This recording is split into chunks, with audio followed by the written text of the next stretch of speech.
मेरे प्रिय मित्रों, मैं आप सभी को प्रभु यीशु मसीह के पवित्र और सामर्थ्यवान नाम पर इस कार्यक्रम में फिर एक बार स्वागत करना चाहता हूं।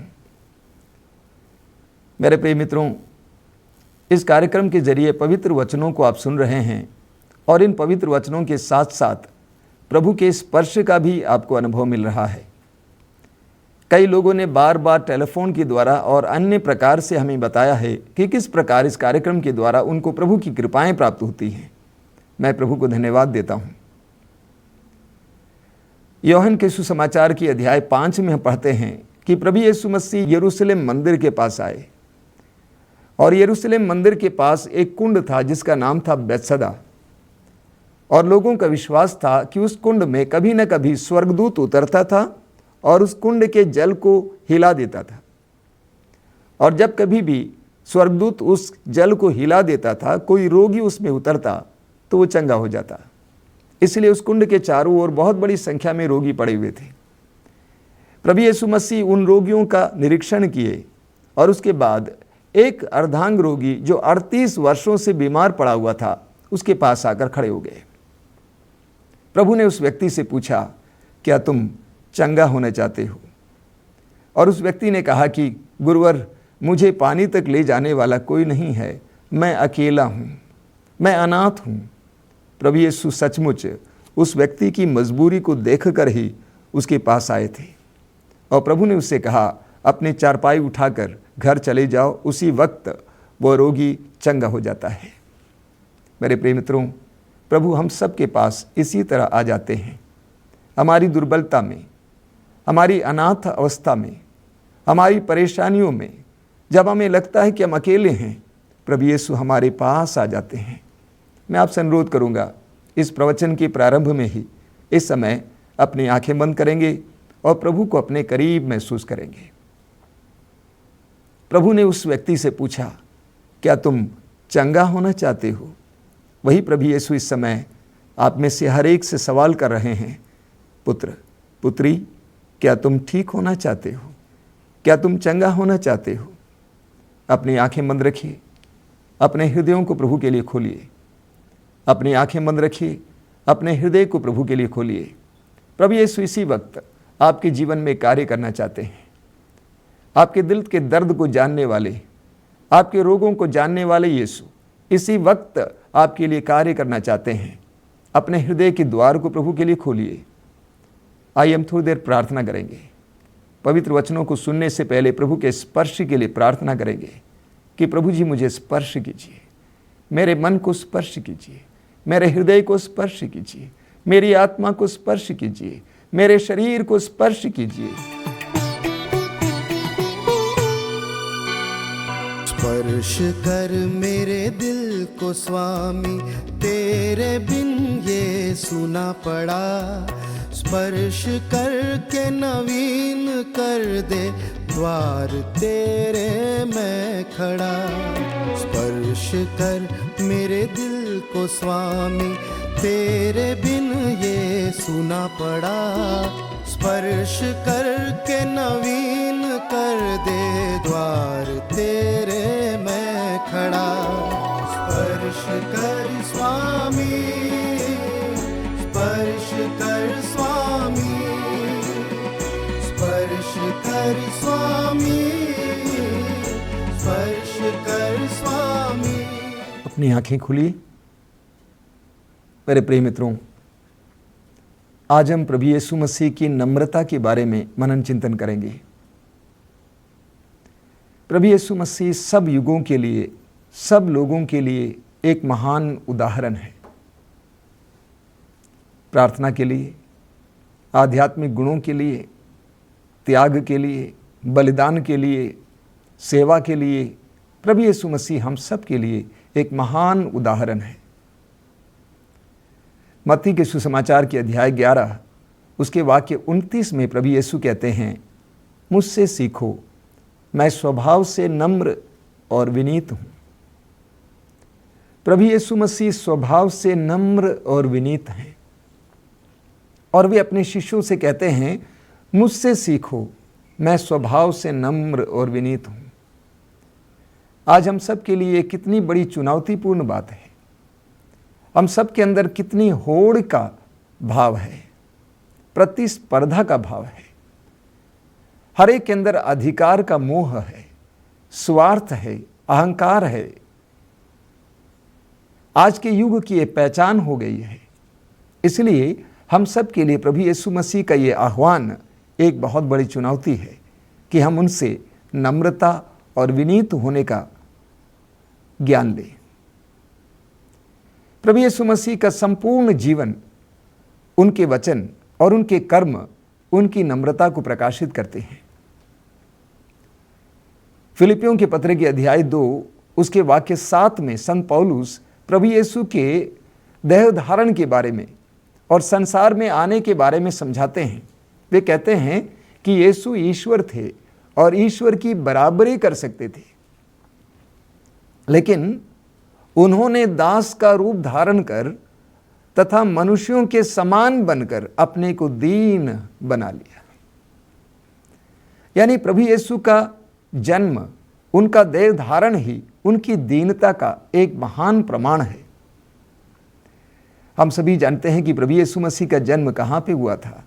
एक गौशाले में, लोगों से दूर, जानवरों के बीच, गंदगी में,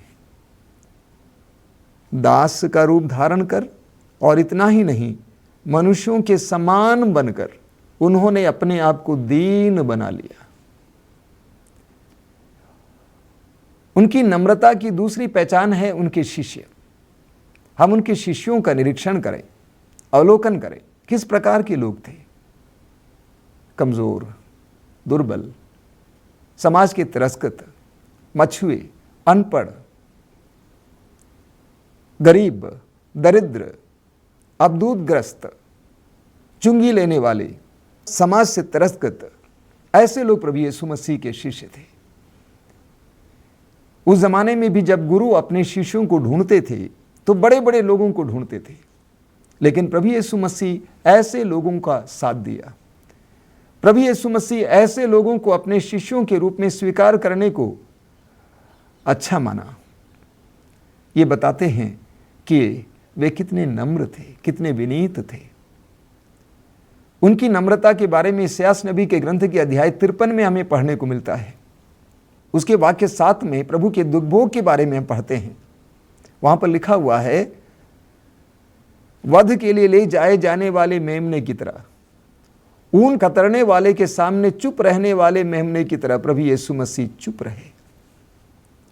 वे निष्पाप थे, उनके ऊपर दोष लगाया गया, उनको सजा दी गई, लेकिन पूरे सुसमाचार में आप पढ़ेंगे उनके दुख भोग के समय वे चुप थे, मेमने की तरह चुप, विनीत थे, विनम्र थे। मेरे प्रिय मित्रों, प्रभु यीशु मसीह की नम्रता इस बात में प्रकट होती है कि उनके अंदर शक्तियां थी, वे शक्तिशाली थे, वे चमत्कारी थे, आश्चर्य के कार्य करने वाले थे, रोगियों को चंगा करते थे, जन्मांध को उन्होंने आंखें दी, कोढ़ियों को चंगा किया, 5 रोटियों से 5,000 से भी ज्यादा लोगों को खिलाया, जल को अंगूरी में परिवर्तित किया, आंधी को शांत किया, पानी पे चले, मरे हुए लाजरुस को कब्र से जिलाए। इतने बड़े बड़े कार्य करने वाले प्रभु अपने को नम्र बनाते हैं। मत्ती के सुसमाचार के अध्याय 4 में प्रभु यीशु मसीह के प्रलोभनों के बारे में हमें पढ़ने को मिलता है। प्रभु यीशु मसीह के प्रलोभन और प्रभु की प्रतिक्रिया उनकी नम्रता को प्रकट करती है। शैतान ने प्रभु के सामने 3 बातें रखी। सबसे पहली बात यह थी, 40 दिन और 40 रात उपवास और प्रार्थना करने के बाद प्रभु यीशु मसीह का शरीर इतना दुर्बल हो जाता है कि शैतान उनके सामने एक प्रलोभन लाता है। और वो प्रलोभन क्या है? इन पत्थरों को रोटियों में परिवर्तित करो, एक चमत्कार करो, पत्थरों को रोटियों में परिवर्तित करो और स्वयं खा लो। एक बहुत बड़ा प्रलोभन था। यानी अपनी शक्ति को अपने लिए, अपने लाभ के लिए इस्तेमाल करो। ईश्वर प्रदत्त उस अपनी शक्ति को अपने लाभ के लिए इस्तेमाल करो। इस दुनिया में बहुत सारे लोग ऐसे ही करते हैं। ईश्वर प्रदत्त शक्तियों को कभी कभी सिर्फ अपने लिए ही इस्तेमाल करते हैं, लेकिन प्रभु ने उसको इस्तेमाल नहीं किया। जितने भी चमत्कार प्रभु ने किया है वे सारे चमत्कार दूसरों के लिए थे। और दूसरा प्रलोभन क्या था? प्रभु यीशु को मंदिर की चोटी तक ले जाता है और कहता है कि तुम इस चोटी से नीचे कूदो, क्योंकि लिखा है कि स्वर्गदूत तुम्हारी रक्षा करेंगे। यानी प्रभु को यह बताया जा रहा है कि तुम पहुंचे हुए हो, तुम्हारे अंदर सामर्थ्य है, तुम प्रकट कर सकते हो, तुम अपनी जिंदगी को जोखिम में डाल सकते हो, तुम्हें कुछ नहीं होने वाला है। और तीसरा प्रलोभन क्या है? प्रभु यीशु को पहाड़ी की चोटी पर ले जाता है और सारे संसार के वैभव को दिखाता है और कहता है मेरी आराधना करो और ये सब तुम प्राप्त करोगे। मेरी आराधना करो और ये सब तुम प्राप्त करोगे। सांसारिक भौतिक समृद्धि को पाने के लिए मेरी आराधना करो। प्रभु के सामने ये प्रलोभन रखा गया। ये तीनों प्रलोभन स्वार्थता से भरने वाले प्रलोभन थे, यीशु को घमंडी बनाने वाले प्रलोभन थे। लेकिन प्रभु यीशु ने शैतान का तिरस्कार किया। तो प्रभु के अंदर बहुत सारा सामर्थ्य था, इसके बावजूद प्रभु नम्र बने रहे। क्रूस पर लटके हुए यीशु को देखिए, मानो वे दुर्बल हैं, रोगियों को चंगा करने वाले, अबदूतों को दूर करने वाले, मुर्दों को जिलाने वाले, दुर्बल होकर क्रूस पर लटके हैं। मेरे प्रिय मित्रों, यदि आप और मेरे पास प्रभु की तरह शक्तियां आ जाएंगी तो हम कैसे होंगे? कैसे हमारा रूप बदलेगा, हमारा स्वभाव बदलेगा, हमारे विचार बदलेंगे, हमारा व्यवहार बदलेगा, हमारे दोस्त बदलेंगे, हमारे दर्शन बदलेंगे, हमारी संगति बदलेगी। इतनी सारी शक्तियां रखते हुए भी प्रभु यीशु नम्र थे, अपने को दुनिया के सामने दुर्बल पेश करते थे। प्रवक्ता ग्रंथ के अध्याय 3 उसके वाक्य 20 में एक बहुत सुंदर वचन है। वहां पर लिखा हुआ है कि तुम जितने अधिक बड़े हो उतने अधिक नम्र बनो। तुम जितने अधिक बड़े हो उतने अधिक नम्र बनो, जिससे तुम ईश्वर के कृपा पात्र बन सकोगे। तुम जितने अधिक बड़े हो उतने अधिक नम्र बनो, जिससे तुम ईश्वर के कृपा पात्र बन सकोगे। और वास्तव में प्रभु ने यह प्रकट किया। यूहन्ना के सुसमाचार के अध्याय 13 में हम पढ़ते हैं कि प्रभु यीशु अपने अंतिम ब्यालू के दौरान, अंतिम भोजन के दौरान भोजन पर से उठते हैं और अपने बाह्य वस्त्र को उतारकर, कमर में अंगोछा बांधकर, परात में पानी लेकर अपने शिष्यों के पैरों को धोने लगते हैं। उस जमाने में और आज भी दास अपने मालिकों के पैरों को धोते थे, शिष्य अपने गुरुओं के पैर धोते थे। प्रभु यीशु ने एक नई संस्कृति, एक नई परंपरा, एक महान उदाहरण अपने शिष्यों के सामने रखा। और उनके पैर धोने के बाद प्रभु ने उनसे कहा, शिष्यों ने मना किया था कि आप हमारे पैर धोएंगे, कदापि नहीं धोएंगे।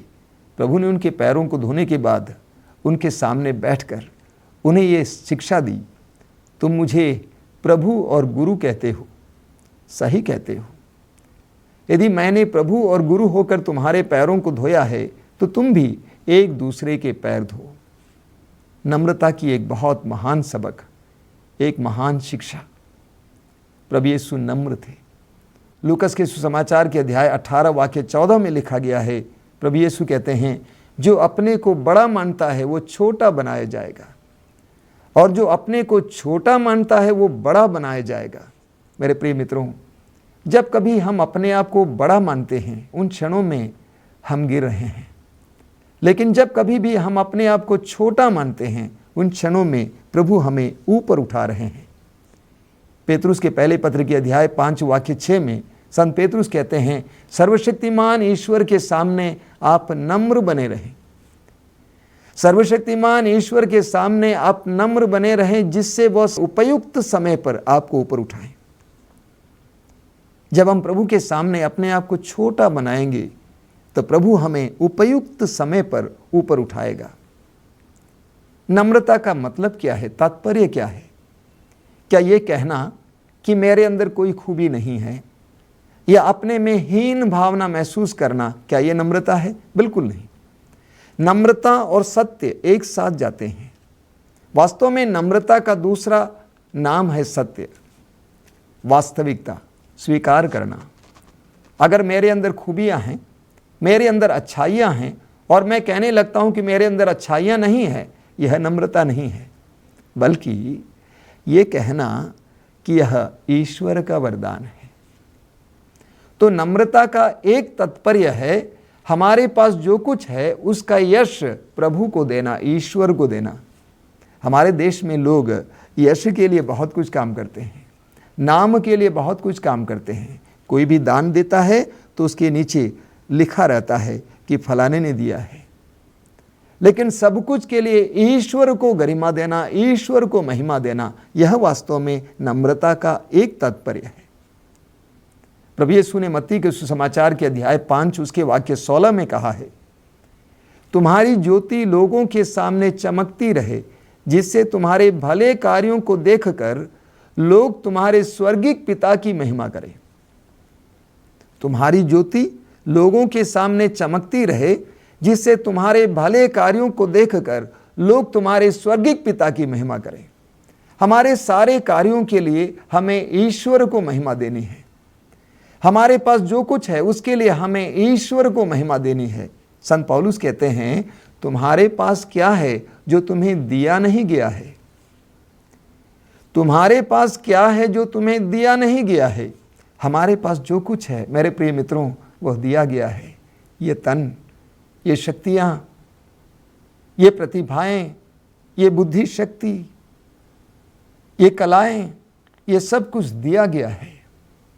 और हमेशा ये महसूस करना कि मेरे पास जो कुछ है वो ईश्वर का दिया हुआ है, यह नम्रता का तात्पर्य है। अक्सर मैं अपने आप को याद दिलाता हूं कि अनिल, तुम मिट्टी हो, तुम श्वास मात्र हो। हर समय अपने आप को याद दिलाना कि मैं मिट्टी मात्र हूं, मैं श्वास मात्र हूं। हमें सबसे पहले ईश्वर के सामने अपने आप को नम्र बनाना है। अकेले में, प्रार्थना के दौरान या अन्य समय में भी ईश्वर के सामने नतमस्तक होकर यह कहना, हे प्रभु, मैं कुछ नहीं हूं, मैं तुच्छ हूं, मैं मिट्टी मात्र हूं, मैं श्वास मात्र हूं, मेरे पास जो कुछ है वो तेरा है। मत्ती के सुसमाचार के अध्याय 22 उसके वाक्य 12 में प्रभु यीशु कहते हैं, जो कैसर का है वो कैसर को दो और जो ईश्वर का है वो ईश्वर को दो। जो कैसर का है वो कैसर को दो और जो ईश्वर का है वो ईश्वर को दो। जो राजा का है वो राजा को दो, जो ईश्वर का है वो ईश्वर को दो। जो मनुष्यों का है वो मनुष्यों को दो और जो ईश्वर का है वो ईश्वर को दो। हर कार्य के लिए हमें ईश्वर की महिमा करनी चाहिए। संत पौलुस अपने कार्यों के बारे में और अपने जीवन के बारे में बहुत सुंदर वचन हमें देते हैं। कुरिन्थियों के दूसरे पत्र के अध्याय 3 उसके वाक्य 5 में संत पौलुस अपने क्रियाकलाप के बारे में और अपने सेवा कार्य के बारे में बताते हैं कि जो योग्यता हमारे पास है उसके लिए हम जिम्मेदार नहीं हैं। हमारी योग्यता ईश्वर से आती है। हमारी योग्यता ईश्वर से आती है। हमारी खूबियां ईश्वर से आती हैं। कुरिन्थियों के दूसरे पत्र के अध्याय 2 वाक्य 15 में, कुरिन्थियों का दूसरा पत्र अध्याय 2 वाक्य 15 में संत पौलुस कहते हैं कि हम यीशु मसीह की सुगंध हैं। हम मात्र यीशु मसीह की सुगंध हैं। हमारा कोई विशेष अस्तित्व नहीं है। हम यीशु मसीह की सुगंध मात्र हैं।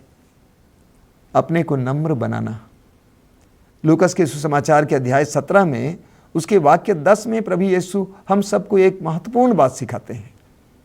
वो कहते हैं कि सारा काम करने के बाद हमें भी ईश्वर के सामने ये कहना चाहिए कि मैं सेवक मात्र हूं, मैंने अपना कर्तव्य निभाया है। सारा कार्य करने के बाद भी ईश्वर के सामने हमें यह कहना होगा कि मैं सेवक मात्र हूं, मैंने अपना कर्तव्य निभाया है। मैंने कोई कमाया नहीं है, मेरा कोई विशेष हक नहीं है, मैं प्रभु का दास हूं, प्रभु का सेवक हूं, मैंने अपना कर्तव्य निभाया है। कितना सुंदर मनोभाव है। हमारे अंदर भी ये मनोभाव आना चाहिए। यह है नम्रता। सब कुछ के लिए ईश्वर को गरिमा देना, ईश्वर को महिमा देना, अपने धन के लिए, अपने धन की कमाई के लिए। मुझे अभी याद है, मेरे एक मित्र हैं जो चेन्नई में रहते हैं, बहुत बड़े धनी हैं, बहुत बड़े ठेकेदार हैं, करोड़ों की संपत्ति उनके पास है। कुछ वर्ष पहले उनकी ज़िंदगी कुछ अलग थी और आज उनकी ज़िंदगी कुछ अलग है। उन्होंने अपना साक्ष्य मुझे सुनाया। उन्होंने कहा कि पवित्र वचन पढ़ने से पहले, प्रभु यीशु को गहराई से जानने से पहले, मैं सोचता था कि मेरी सारी संपत्ति मेरी कुशलता से मुझे मिली है, मेरे कठिन परिश्रम से मुझे मिला है। लेकिन आज मुझे इस बात का एहसास हुआ है कि मेरे पास जो कुछ है वो प्रभु की देन है। मैं भी अंधा हो सकता था, मैं भी गूंगा हो सकता था, मैं भी एक मानसिक रोगी हो सकता था, मैं भी मंद बुद्धि का इंसान हो सकता था, लेकिन ईश्वर ने मुझे शक्तियां दी ताकि मैं उन शक्तियों के इस्तेमाल कर सकूं। हर इंसान को यह मनोभाव होना जरूरी है और यही मनोभाव हमें नम्र बनाता है। प्रेरित चरित्र के अध्याय 14 में हमें एक बहुत सुंदर उदाहरण मिलता है।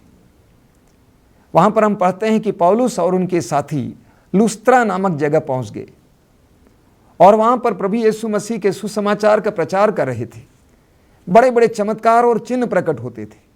उन्होंने एक लंगड़े को चंगा किया, जिसके पैरों में बल नहीं था, उनके पैरों में बल प्रदान किया यीशु के नाम पर। देखने वालों ने सोचा कि यह देवता हमारे सामने उतर आए हैं और उन्होंने एक पुजारी को ले आया ताकि वह प्रभु के शिष्यों के लिए बलि चढ़ाएं। वाक्य 15 में पढ़ेंगे कि वहां पर पौलुस स्पष्ट शब्दों में कहते हैं कि हम लोग देवता नहीं हैं, हम आप लोगों की तरह दुर्बल मनुष्य हैं। हम आप लोगों की तरह दुर्बल मनुष्य हैं। ईश्वर का सामर्थ्य शिष्यों के द्वारा प्रकट हुआ, लेकिन उसका शिष्यों ने कमाया नहीं, यश नहीं लिया, नाम नहीं लिया, सब कुछ के लिए ईश्वर को महिमा दी। ठीक इसके विपरीत हमें प्रेरित चरित्र के अध्याय 12 में पढ़ने को मिलता है। प्रेरित चरित्र के अध्याय 12 में पढ़ते हैं कि हेरोद ने प्रभु के शिष्य याकूब को मरवा डाला और यहूदी लोग बहुत खुश हो गए और इसीलिए हेरोद ने पेतरुस को भी जेल में डाला। लेकिन प्रभु चमत्कारी ढंग से पेतरुस को जेल से बाहर लाता है। यहूदी जनता हेरोद को ईश्वर जैसे मानने लगे। हम पढ़ते हैं उसके वाक्य 21 से 23 तक, प्रेरित चरित्र अध्याय 12 21 से 23 तक हम पढ़ते हैं कि जब हेरोद बोल रहा था तो लोगों ने कहा कि यह मनुष्य नहीं है, यह स्वर्गदूत बोल रहा है। वाक्य 23 में आप पढ़ेंगे, प्रभु ने अपने दूत को भेजा और हेरोद को मरवा डाला। आगे लिखा हुआ है, क्योंकि उसने ईश्वर की महिमा छीनने का प्रयास किया। उसने ईश्वर की महिमा छीनने का प्रयास किया। तो नम्रता का अर्थ और तात्पर्य यहां पर है सब कुछ के लिए ईश्वर को महिमा देना, ईश्वर को गरिमा देना। नम्रता का दूसरा तात्पर्य है पूरी तरह से ईश्वर पर निर्भर रहना। जब हम नम्र बनते हैं, पूर्णतः हम प्रभु पर निर्भर रहते हैं, अपनी शक्तियों पर नहीं, अपनी बुद्धि शक्ति पर नहीं, अपने बाहुबल पर नहीं, अपनी प्रतिभाओं के बल पर नहीं, बल्कि ईश्वर पर निर्भर रहना। नम्रता का दूसरा तात्पर्य है ईश्वर पर भरोसा रखना। अंग्रेजी में कहूँगा तो क्लिंगिंग टू गॉड, यानी ईश्वर से लिपटे रहना, ईश्वर पर भरोसा रखना, अपनी शक्तियों पर नहीं, अपनी बुद्धि शक्ति, अपनी प्रतिभाओं की शक्ति, अपनी शारीरिक शक्ति पर नहीं, बल्कि ईश्वर पर निर्भर रहना। आइए हम प्रार्थना करें। आज हम प्रार्थना करेंगे कि प्रभु यीशु मसीह मुझे नम्रता की सबक सिखा। अपनी आंखें बंद कीजिए, अपने हथेलियों को खुला रखिए, अपने जीवन के वरदान के लिए ईश्वर को धन्यवाद देना सीखिए। प्रभु का वचन कहता है प्राणों का मूल्य इतना महान है, इतना ऊंचा है कि किसी के पास पर्याप्त धन नहीं है। अपने जीवन के वरदान के लिए ईश्वर को धन्यवाद दीजिए। अपनी खूबियों के लिए ईश्वर को धन्यवाद दीजिए। अपनी सफलताओं के लिए ईश्वर को धन्यवाद दीजिए। सब कुछ का यश उन्हें प्रदान कीजिए। प्रभु का वचन कहता है कि तुम्हारे भले कार्यों को देखकर लोग तुम्हारे स्वर्गीय पिता की महिमा करें। हे प्रभु यीशु मसीह, हमें भी नम्र बना दे।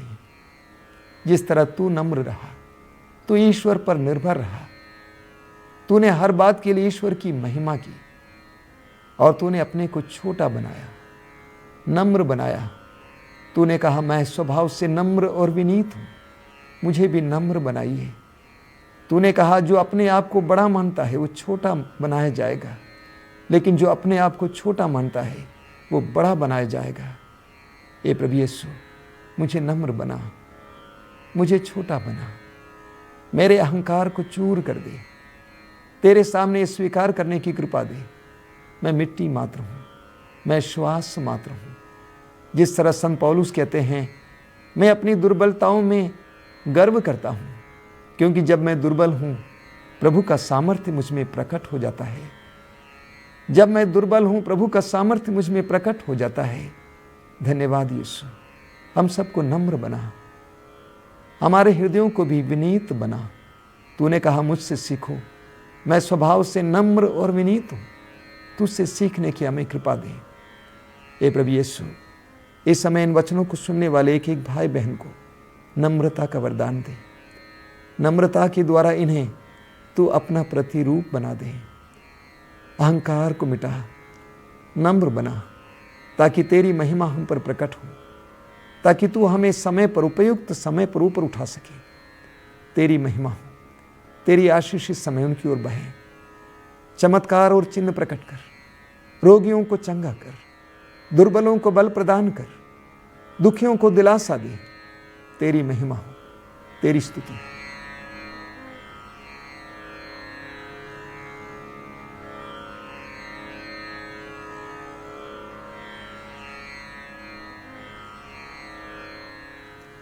अपनी आंखें खोलिए।